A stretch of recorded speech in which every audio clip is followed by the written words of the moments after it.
शिंदे आणि मी 9वी या वर्गात शिकत आहे। तर मी आज तुमच्यासमोर विषय मांडणार आहे स्त्री सशक्तीकरण आणि भारतातील कायदे।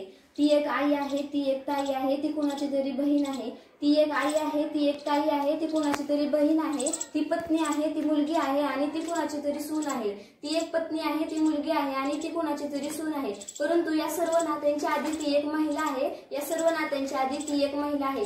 स्त्री आता प्रत्येक पदावर स्त्रीचे वर्चस्व आहे। भारतातील राष्ट्रपती पदापर्यंत एक स्त्री आहे। स्त्री काय करू शकते तर एक स्त्री म्हणजे छत्रपती शिवरायांसारखा एक पुत्र घडवू शकते। एक स्त्री काय करू शकते, एक स्त्री छत्रपती शिवरायांसारखा पुत्र घडवू शकते। एक स्त्री मुलींच्या तशा काळात मुलींच्या शिक्षणाला दारी खुलं करून देऊ शकते। एक स्त्री ब्रिटिशांसोबत लढून ब्रिटिशांच्या संघर्षामध्ये बाकीच्या भारतीयांची साथ देऊ शकते।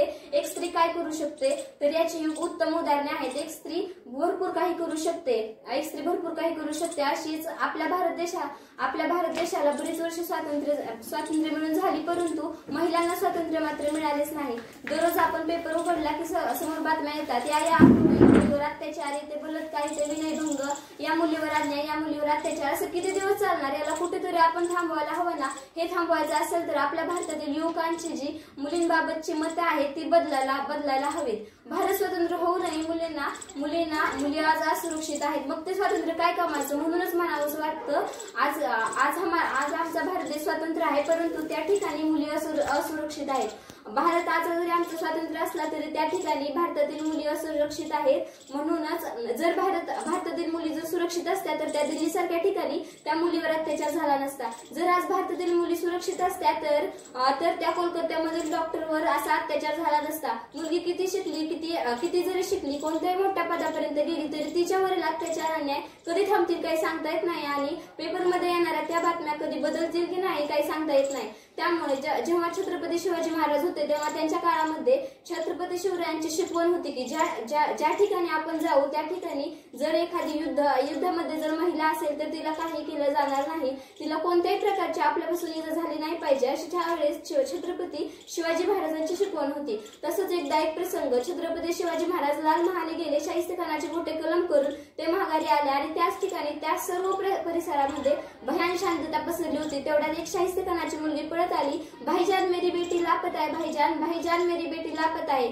तेव्हा शाहिस्तेखान म्हणाला की काय घाबरू नको, शिवाजीची माणसं तिला नेणार नाहीच, परंतु जर त्याने नेले असेलच तर ते तिला पोटच्या पोरीसारखी माया करतील, तू निश्चिंत राहा। कोणता हा विश्वास होता? शत्रूला देखील माहिती होतं की छत्रपती शिवरायांच्या स्वराज्यामध्ये एक मुलगी एक स्त्री सुरक्षित आहे, एक मुलगी एक स्त्री सुरक्षित आहे। असाच एक प्रसंग म्हणजे जेव्हा छत्रपती शिवरायांच्या स्वराज्यामध्ये एका पाटलाने एका मुलीकडे वाईट नजरेने पाहिले आणि ती बातमी छत्रपती शिवरायांना कळाली, तर छत्रपती शिवरायांनी लगेच त्या नराधमाचे हात पाय कलम करून त्याला चौरंग बनवा आणि त्याला चौरंग बनवून चौकात बसवा असा आदेश दिला।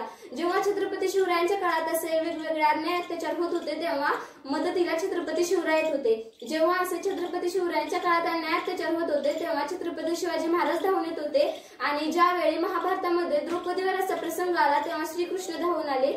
शिवरायांच्या काळात छत्रपती शिवाजी महाराज आले, महाभारतामध्ये श्रीकृष्ण धावून आले। मग 14 ऑगस्ट 2024 रोजी त्या कोलकात्यातील मुलीच्या मदतीला कोणीच का धावून नाही आले? एक मुलगी होती, भारतामध्ये म्हटलं जातं मुलगी शिकली प्रगती झाली, परंतु एक मुलगी अशीच होती जिने लहानपणापासून स्वप्न पाहिलं मोठे होऊन डॉक्टर होणार आणि भरपूर डोळ्यात स्वप्न घेऊन तिने डॉक्टर झाली, कारण तिच्या अंगातील कला अभ्यास याच्या जोरावर तिने अभ्यास करून मोठी डॉक्टर झाली। परंतु मोठी स्वप्न डोळ्यात घेऊन ती मोठी वाटचाल करत होती, परंतु ती सर्व स्वप्न 14 ऑगस्ट 2024 रोजी सगळी स्वप्न तिची उद्ध्वस्त झाली। त्या मुलीवर अत्याचार झाला, त्याचा निकाल अजूनही लागतोच आहे। त्या मुलीवर अत्याचार झाला असं म्हटलं जातं की असं काय झाल्यानंतर त्या मुलीची चूक असेल, त्या मुलीने काहीतरी शॉर्ट ड्रेस घातला असेल, परंतु ती मुलगी तर हॉस्पिटलच्या कपड्यामध्ये होती ना। काही ठिकाणी म्हटलं जातं की ती कोणत्या तरी असुरक्षित ठिकाणी होती, पण ती तर हॉस्पिटलमध्ये होती ना, मग काय तिचं चुकत होतं? तिने हॉस्पिटलमध्ये जाणं या त्या मुलींसाठी असुरक्षित झालं का? लोक म्हणतील काहीतरी तिने वेगळं काहीतरी कृत्य केलं असेल, परंतु ती तर लोकांचा जीव वाचवत होती ना, मग लोकांचा जीव वाचवणं ही तिला सजा मिळाली का? लोकांचा जीव वाचवत असताना मात्र ती स्वतःचा जीव वाचवू शकली नाही। तिने 31 वर्षांची होती, परंतु बदलापूरमध्ये तर 2 लहानची मुलांवरती अत्याचार झाला, ती लहान मुलगी होती, परंतु भारतातील एका वृद्ध स्त्रीवर सुद्धा अत्याचार होतो, ही म्हणजे कसली असते गोष्ट? हे सर्व पाहता त्या मुलीला न्याय मिळवून देण्यासाठी आम्ही काढले मोर्चे, हातात मेणबत्त्या घेऊन आम्ही काढले मोर्चे, हातात हातात मेणबत्त्या घेऊन मेणबत्ती ही विझली आणि आम्ही नाही मिळवून देऊ शकलो तिला न्याय मिळवून, मेणबत्ती ही विझली आणि आम्ही नाही तिला न्याय देऊ शकलो न्याय मिळवून. भारतातील लोकांचा विचार, भारतातील जे पुरुष आहेत किंवा लहान मोठी मुलं आहेत त्यांच्या विचारांमध्ये मुलीबाबत खूप वेगळे विचार आहेत. स्त्री सक्षमीकरण काळाची गरज आहे. एक स्त्री तिचं पूर्ण संपूर्ण माहेर, तिचे आई वडील बहीण भाऊ सर्वांना सोडून एका परस पुरुषावर विश्वास ठेवून ती त्याच्याकडे राहते, परंतु तेच पुरुष तिच्याकडे वाईट नजरेने पाहतात. मग ती स्त्री स्वावलंबी आहे का? तुम्ही तिच्यावर बंधने लादतात की तू असंच हे ड्रेस घाल, तू बाहेर जाऊ नको या वेळेच्या आधी. मग त्या मुलीला कशाची भीती? तिच्याच शहरात राहते, तिच्या गावात राहते, परंतु तरी सुद्धा तिला कशाची तरी भीती वाटते, तिच्या मनात कशाच तरी भय आहे. तुम्ही म्हणता ना की भारतातील स्त्री एक लक्ष्मी आहे, मग तिच्यावर काय अन्याय करता? तुम्ही म्हणता ना भारतातील स्त्री एक देवीचं जे रूप आहे, मग तरी त्या देवीवर तुम्ही अत्याचार करता. म्हटलं जातं की स्त्री ही एक देवीचं रूप आहे आणि त्या दुसरीकडे त्या स्त्रीवर तुम्ही अन्यायाने अत्याचार करता. तुमच्या जेव्हा एक बहीण रक्षाबंधनाच्या दिवशी जेव्हा एक बहीण तिच्या भावाला राखी बांधते आणि ती त्याला विश्वासाने सांगते की तू माझं रक्षण कर, आणि तोच भाऊ दुसरीकडे बाहेर जाऊन त्या दुसऱ्या एका मुलीकडे वाईट नजरेने बघतो, मग ही कोणती संस्कृती तुम्ही असं करता? म्हणूनच हे जर सर्व थांबवायचं असेल तर भारतातील लोकांची मानसिकता, त्यांच्या मनातील मुलींबाबतचे प्रश्न हे सर्व थांबवले तरच आपला भारत देश आपण मुलींना हे करू. जर तुम्हाला भारत देशाला एक महासत्ता बनवायचा असेल, जर त्या देशातल्या मुली स्त्रिया जर सक्षम नसतील किंवा त्यांच्यावर जर अन्याय अत्याचार होत असतील तर कसा आपला